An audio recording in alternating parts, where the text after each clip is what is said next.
नमस्कार। स्टैटिस्टिक्स में आज हम आपसे पाथ एनालिसिस के बारे में बात करेंगे। पाथ एनालिसिस एक मल्टीवेरिएट एनालिसिस टेक्निक है ना, जिसमें कि कोई एक हाइपोथेटिकल पाथ है ना, किसी चीज के किन्हीं वेरिएबल्स का प्रभाव कुछ वेरिएबल्स के माध्यम से अंत में किसी वेरिएबल पे पड़ता है, उसके लिए जो एक हाइपोथेटिकल पाथ बनाया जा सकता है ना। साइकोलॉजी में जो अभी तक के टेस्टेड थ्योरीज हैं, प्रिंसिपल्स हैं, उनके आधार पर पहले जो रिसर्चेज हुई हैं उनकी फाइंडिंग्स के आधार पर हम कुछ इस प्रकार का पाथ तैयार कर सकते हैं। हाइपोथेटिकल पाथ कहलाता है ना, कि मान लीजिए ये x1 वेरिएबल है और ये x2 वेरिएबल है, ये x3 वेरिएबल को प्रभावित कर रहा है, ठीक है, और x3 वेरिएबल x4 वेरिएबल को प्रभावित कर रहा है ना। तो यहां से x1 x2 मतलब x1 और x2 भी प्रभावित कर रहे हैं, तो ये प्रत्यक्ष रूप से भी प्रभावित कर रहे हैं, प्रत्यक्ष प्रभाव पड़ रहा है x वेरिएबल का, x1 का और x2 का x4 पे, और अप्रत्यक्ष रूप से भी पड़ रहा है x1 x2 का x3 वेरिएबल पे, ठीक है। तो ये कहलाता है एक पाथ, है ना, कि जिसमें कि ये जो वेरिएबल्स हैं, ये वेरिएबल्स इस पाथ में आगे आने वाले वेरिएबल्स को प्रभावित कर रहे हैं, और अंतिम वेरिएबल वो है जो केवल प्रभावित हो रहा है, किसी को प्रभावित नहीं कर रहा। प्रारंभ में दो वेरिएबल्स हैं जो केवल प्रभावित कर रहे हैं, किसी वेरिएबल से प्रभावित नहीं हो रहे हैं। आखिर में वो वेरिएबल आता है जिस पर अन्य वेरिएबल्स का प्रभाव तो पड़ रहा है, लेकिन आगे वो किसी वेरिएबल को प्रभावित नहीं कर रहा है। मतलब इस पाथ में प्रभावित नहीं कर रहा है, आगे कर रहा होगा लेकिन इस पाथ में किसी चीज को प्रभावित नहीं कर रहा है। तो ये पाथ जो है थ्योरेटिकल पाथ कहलाता है, सैद्धांतिक हाइपोथेटिकल पाथ कहलाता है, ठीक है। पाथ एनालिसिस क्या काम करता है कि इस हाइपोथेटिकल पाथ को, है ना, पाथ कोएफिशिएंट की गणना के द्वारा इनमें से जो पाथ मीनिंगफुल है, जो पाथ सिग्निफिकेंट है, ठीक है, उनको रिटेन कर लेता है, और जो इनसिग्निफिकेंट हैं या मीनिंगफुल पाथ नहीं है उन पाथ्स को हटा देता है इसमें से।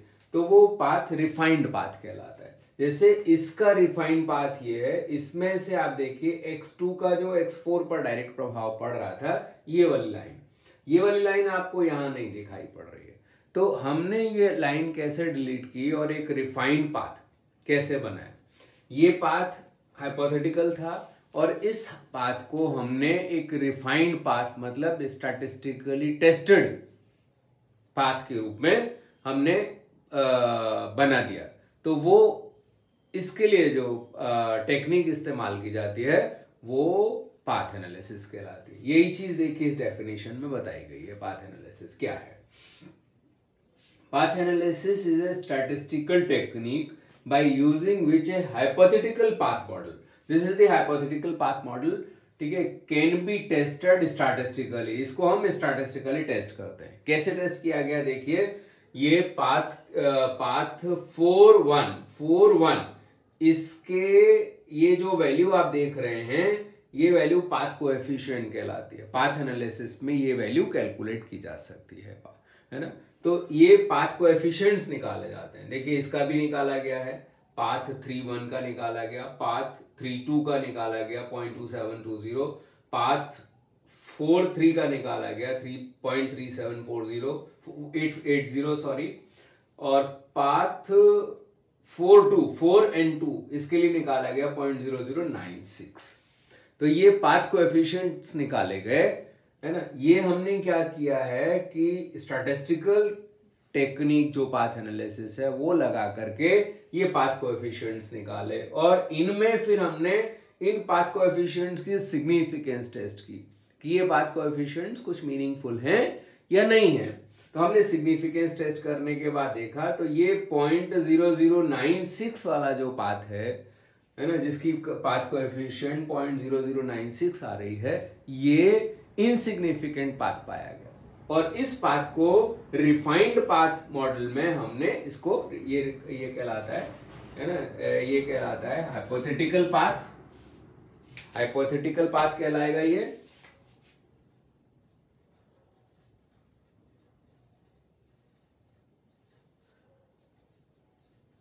पाथ मॉडल और ये रिफाइंड पाथ मॉडल कहलाएगा। ठीक है, ये हाइपोथेटिकल पाथ मॉडल को हमने किस में चेंज कर दिया, एक रिफाइंड पाथ मॉडल में चेंज कर दिया। मतलब यहां से ये हमने जो इफेक्ट, जो डायरेक्ट जो प्रभाव पड़ रहा था, है ना, जो नेग्लिजिबल था, मीनिंगफुल नहीं था बहुत ज्यादा, उसको हटा करके हमने ये रिफाइंड पाथ तैयार कर दिया। तो यही चीज देखिए यहाँ पे कही गई, path analysis statistical technique by using which A hypothetical path model, this is the hypothetical path model can be tested statistically, यहाँ टेस्ट किया गया इसको, and A refined path model is developed. ये रिफाइंड पाथ मॉडल हमने develop किया। Path coefficients are calculated and insignificant and meaningless paths are deleted. Path coefficients calculate किए गए और जो मीनिंगलेस था या जो मीनिंगफुल नहीं था या इनसिग्निफिकेंट था उसको डिलीट कर दिया गया पाथ को, to develop the refined path model. Refined path model को डेवलप करने के लिए हमने ये इनसिग्निफिकेंट पाथ मॉडल को पहचानना, ज्ञात करना और उसको डिलीट करके एक नया रिफाइंड पाथ मॉडल जो कि स्टैटिस्टिकली प्रूव्ड है, स्टैटिस्टिकली टेस्टेड है, ऐसे पाथ का निर्माण करना, ये पाथ एनालिसिस कहलाता है। इसमें देखिए आप, इसमें क्या होता है, इसमें कई तरीके के वेरिएबल्स होते हैं। देखिए कौन कौन से वेरिएबल्स होते हैं। एक होते हैं एक्सोजीनियस वेरिएबल्स। एक्सोजीनियस वेरिएबल्स वो होते हैं जो किसी वेरिएबल को प्रभावित तो करते हैं इस पाथ मॉडल में, लेकिन इस पाथ मॉडल में किसी से प्रभावित नहीं होते। तो यहाँ पे x1 x2 जो वेरिएबल्स हैं वो एक्सोजीनियस वेरिएबल्स हैं या वाही-चर कहलाते हैं, है ना, पाथ मॉडल में वाही-चर हैं। दूसरे होते हैं इंडोजीनियस वेरिएबल्स। इंडोजीनियस वेरिएबल्स क्या होते हैं कि जो पाथ मॉडल में एक्सोजीनियस के अलावा जो हैं वो सब इंडोजीनियस वेरिएबल्स हैं, पाथ मॉडल का हिस्सा हैं, जो किसी भी वेरिएबल से प्रभावित होते हैं, है ना, वो पाथ मॉडल में जो किसी भी वेरिएबल से प्रभावित होते हैं वो इंडोजीनियस वेरिएबल्स कहलाते हैं। तो x3 x4 यहाँ पे क्या है, इंडोजीनियस वेरिएबल्स हैं। ठीक है, इंडिपेंडेंट वेरिएबल्स और डिपेंडेंट वेरिएबल्स। इंडिपेंडेंट वेरिएबल्स कौन से होते हैं, जैसे रिसर्च में होते हैं, जो किसी वेरिएबल को प्रभावित करते हैं। प्रभाव डालने वाले वेरिएबल्स इंडिपेंडेंट कहलाते हैं और जिन पर प्रभाव पड़ता है वो डिपेंडेंट वेरिएबल्स कहलाते हैं। तो यहाँ ये दोनों जो एक्सोजीनियस वेरिएबल्स हैं वो इंडिपेंडेंट वेरिएबल्स भी हैं, ये किसी से प्रभावित नहीं हो रहे हैं। ठीक है, अच्छा, ये किस किस को प्रभावित कर रहे हैं, x3 को और x4 को, तो ये डिपेंडेंट वेरिएबल्स हो गए। लेकिन यहाँ पे आप देखिए कि कुछ वेरिएबल्स ऐसे होते हैं जो अपने से पूर्व के चरों के लिए डिपेंडेंट वेरिएबल्स होते हैं और बाद के चरों के लिए इंडिपेंडेंट वेरिएबल्स होते हैं। तो x3 जो है यहाँ पे इन वेरिएबल्स के लिए तो डिपेंडेंट वेरिएबल है क्योंकि इनसे प्रभावित हो रहा है। ठीक है, लेकिन x4 को प्रभावित कर रहा है, इसलिए x4 के लिए ये इंडिपेंडेंट वेरिएबल है ना। तो कुछ वेरिएबल्स पाथ में ऐसे होते हैं जो इंडिपेंडेंट होते हैं अब कुछ वेरिएबल्स के लिए, और कुछ वेरिएबल्स के लिए डिपेंडेंट वेरिएबल्स होते हैं। मतलब कुछ वेरिएबल्स को जिनको प्रभावित करते हैं उनके लिए आईवीज कहलाते हैं और जिनसे प्रभावित होते हैं उनके लिए डीवीज कहलाते हैं। तो इंडिपेंडेंट एंड डिपेंडेंट वेरिएबल्स। एक होते हैं रेजिडुअल वेरिएबल्स, है ना, रेजिडुअल वेरिएबल्स। रेजिडुअल वेरिएबल्स क्या होते हैं, जो अंतिम जो वेरिएबल है उससे पहले वाला जो वेरिएबल है, ये लास्ट वेरिएबल है, लास्ट डिपेंडेंट वेरिएबल है, उससे पहले वाला वेरिएबल वो रेजिडुअल वेरिएबल्स कहलाता है। ठीक है, तो यहां पे x3 रेजिडुअल वेरिएबल है। अच्छा, यहाँ पाथ कितने तरीके के होते हैं, इसमें आप देखिए पाथ 4 तरीके के होते हैं। एक होते हैं डायरेक्ट पाथ, मतलब डायरेक्ट पाथ में आप देखिए कि जो प्रत्यक्ष प्रभाव डालते हैं, मतलब किसी के माध्यम से प्रभाव डालते हैं वो इनडायरेक्ट पाथ कहलाते हैं, और जो डायरेक्ट प्रभाव डालते हैं तो वो डायरेक्ट पाथ कहलाते हैं। लेकिन डायरेक्ट पाथ में देखिए जब प्रत्यक्ष प्रभाव की जब हम बात कर रहे हैं तो मैक्सिमम 2 वेरिएबल हो सकते हैं डायरेक्ट पाथ में, है ना। देखिए ये x1 x4 को प्रभावित कर रहा है, x2 x3 को प्रभावित कर रहा है, x3 x4 को प्रभावित कर रहा है। तो ये डायरेक्ट पाथ्स हैं। ठीक है, डायरेक्ट पाथ में और इनडायरेक्ट पाथ में क्या अंतर है, x1 x4 को प्रभावित कर रहा है लेकिन x3 के माध्यम से प्रभावित कर रहा है, तो इसलिए ये इनडायरेक्ट पाथ कहलाएगा। ये x1 x3 x4 ये इनडायरेक्ट पाथ कहलाएगा। ठीक है, लेकिन ये डायरेक्ट और इनडायरेक्ट पाथ हो गए, लेकिन इसमें कुछ पाथ डायरेक्ट और इनडायरेक्ट में भी दो तरीके के होते हैं, है ना। एक तो डायरेक्ट पाथ कहलाते हैं, एक कहलाते हैं direct residual paths. Residual path में क्या होता है कि ये जो अंतिम वेरिएबल है ये शामिल नहीं होता है, रेजिडुअल पाथ कहलाएगा, है ना। तो डायरेक्ट रेजिडुअल यहाँ पे कौन कौन से हैं, x1 x3 को प्रभावित कर रहा है और x2 x3 को प्रभावित कर रहा है, ये डायरेक्ट रेजिडुअल पाथ है ना। x4 तक पहुंचने वाला पाथ रेजिडुअल नहीं कहलाता है ना, वो डायरेक्ट पाथ कहलाएगा, ठीक है। तो डायरेक्ट रेजिडुअल पाथ में केवल ये आएंगे x1 x3 और x2 x3।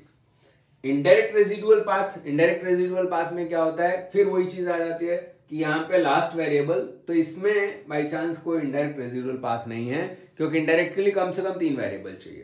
पहला वेरिएबल एक वेरिएबल को प्रभावित करे और वो उसको प्रभावित करे, लेकिन वो टर्मिनल लास्ट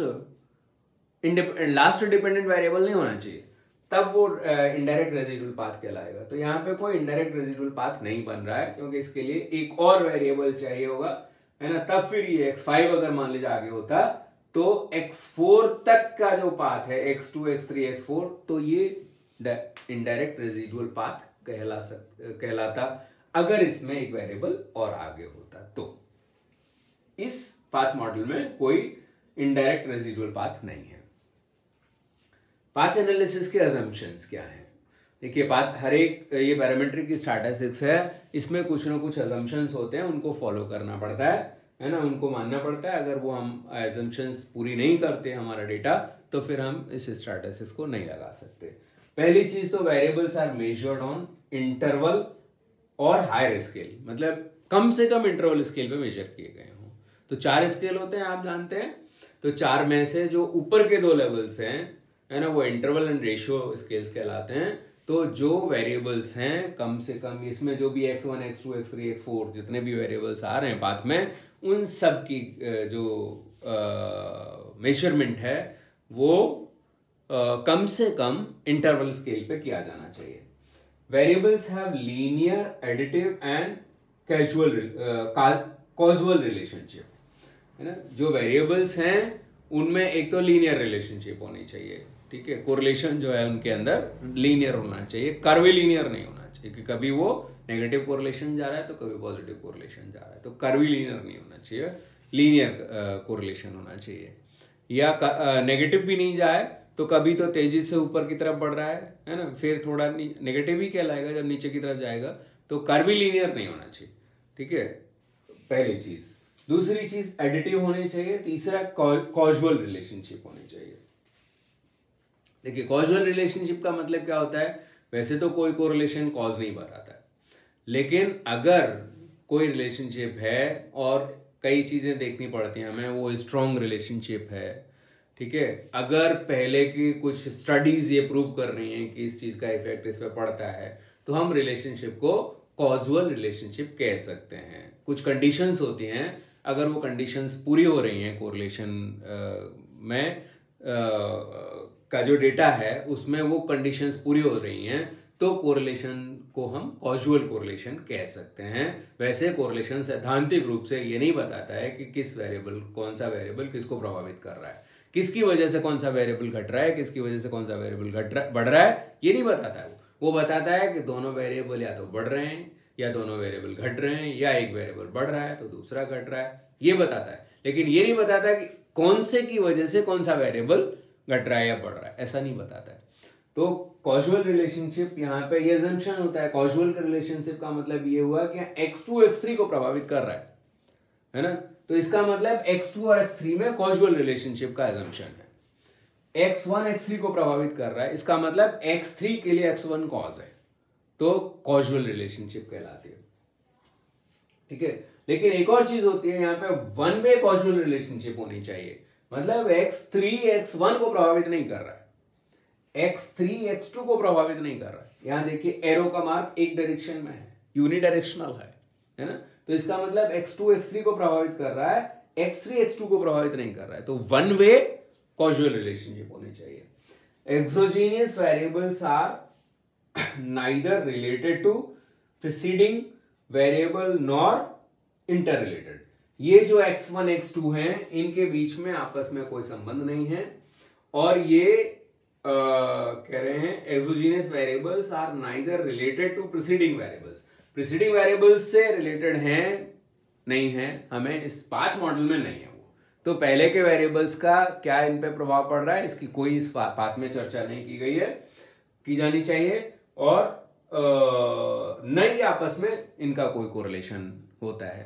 तब फिर इस तरीके का, देखिए ये जो पाथ एनालिसिस टेक्निक है ये बहुत मुश्किल से सोशल साइंसेस में इस्तेमाल की जा सकती है, क्योंकि सबसे बड़ी चीज होती है यहाँ पे कि ये तय करना कि ये इसका कॉज है और इसका कॉज नहीं है ना, ये तय करना बहुत मुश्किल बात हो जाती है ना।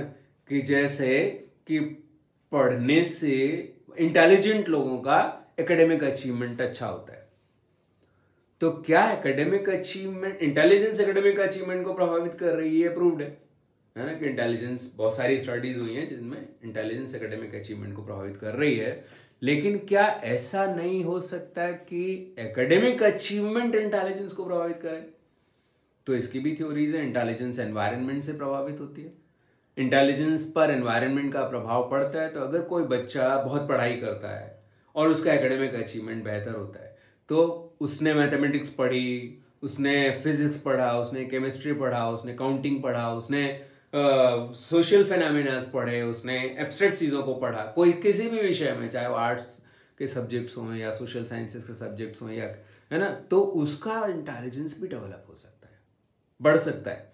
तो आप ये नहीं कह सकते कि बेहतर एकेडमिक अचीवमेंट की वजह से इंटेलिजेंस प्रभावित नहीं होता है, तो आप वन वे कॉजुअल रिलेशनशिप नहीं बता सकते।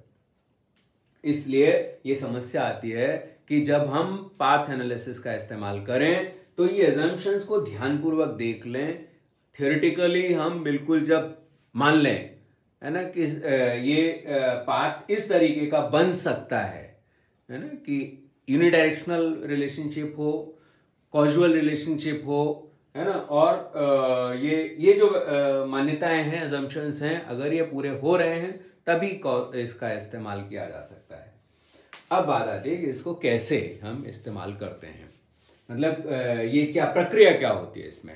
तो मैं आपको सैद्धांतिक तौर पे प्रक्रिया बता सकता हूं, अगर आप इस्तेमाल करें तो आपको इसके लिए एडवांस स्टडीज करनी पड़ेंगी और आपको अच्छे तरीके से इस टेक्निक को पढ़ना पड़ेगा कि इसको कैसे अप्लाई करते हैं। लेकिन सैद्धांतिक तौर पे मैं आपको एक आइडिया जरूर दे सकता हूँ यहाँ पे डेफिनेटली। पहले तो हमें क्या करना पड़ता है, सबसे पहले प्रिपरेशन ऑफ कोरिलेशन मैट्रिक्स करनी पड़ती है। ठीक है, कोरिलेशन मैट्रिक्स आप जानते हैं, फैक्टर एनालिसिस में भी कोरिलेशन मैट्रिक्स बनती है, डिस्क्रिमिनेंट एनालिसिस में भी कोरिलेशंस निकाले जाते हैं, कोरिलेशन मैट्रिक्स बनती है।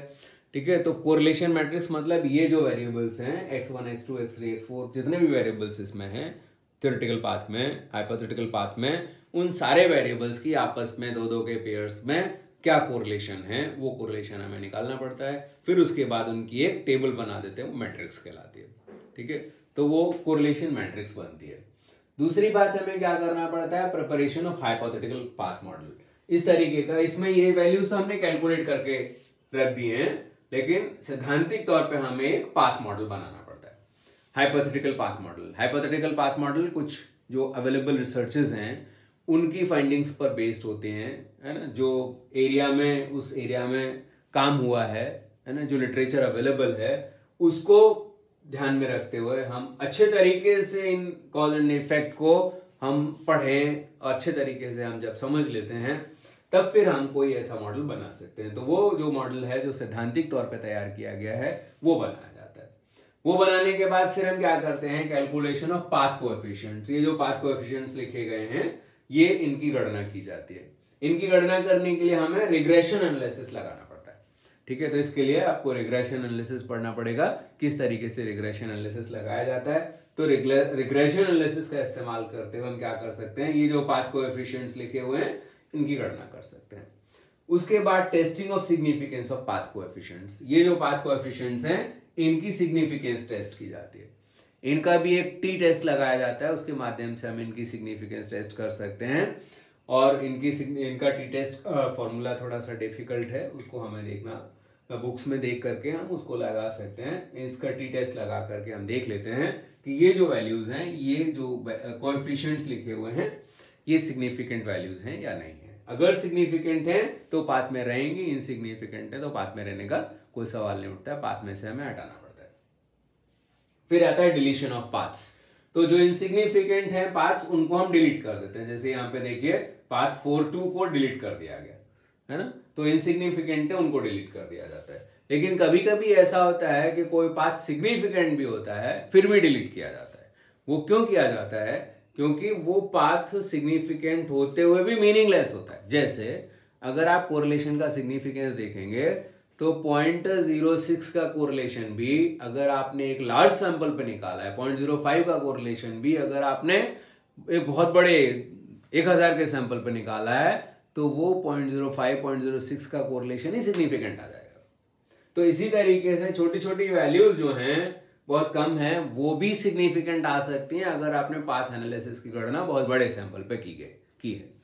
तो यहां पर हमें ये देखना पड़ता है कि सिग्निफिकेंट है पर मीनिंगलेस नहीं होना चाहिए वो, क्योंकि 0.05 का कोरिलेशन मीनिंगलेस होता है, 0.06 का कोरिलेशन मीनिंगलेस होता है, कोई अर्थ नहीं होता है उसका, कोई मतलब नहीं होता है। तो इस तरीके का मीनिंगलेस नहीं होना चाहिए। तो जितने कोएफिशिएंट्स ऑफ ये जो कोएफिशिएंट्स हैं, पाथ कोएफिशिएंट्स हैं, जितने पाथ कोएफिशिएंट्स मीनिंगलेस होते हैं उन पाथ कोएफिशिएंट्स को, उन पाथ्स को भी हटा दिया जाता है, डिलीट कर दिया जाता है। तो दो तरीके हो गए पाथ कोएफिशिएंट्स को हटाने के।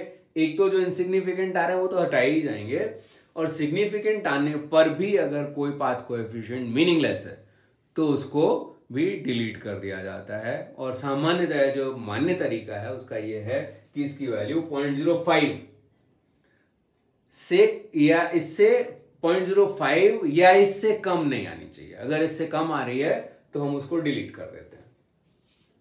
उसके बाद जब डिलीशन हो गया तो जो रह जाता है पाथ वो रिफाइंड पाथ मॉडल कहलाता है। तो ये जो बचा हुआ पाथ है जिसमें से डिलीट करने के बाद जो रह जाता है वो रिफाइंड पाथ कहलाता है। और ये जो हाइपोथेटिकल पाथ है उसको रिफाइंड पाथ में तैयार करना, बदलना है ना, refined path model, tested path model में तैयार करना, यही पाथ एनालिसिस कहलाता है। तो आप देखिए कि आपकी रिसर्चेस में क्या इसका इस्तेमाल किया जा सकता है। अगर आप सैद्धांतिक तौर पर इस प्रकार का कोई हाइपोथेटिकल मॉडल बना सकते हैं तो पाथ एनालिसिस के माध्यम से उस पाथ में, उसमें से जो सिग्निफिकेंट पाथ्स हैं उनका सिलेक्शन करके आप एक रिफाइंड पाथ मॉडल तैयार कर सकते हैं। इसका यही रिसर्च में इस्तेमाल किया जाता है। Thank you very much.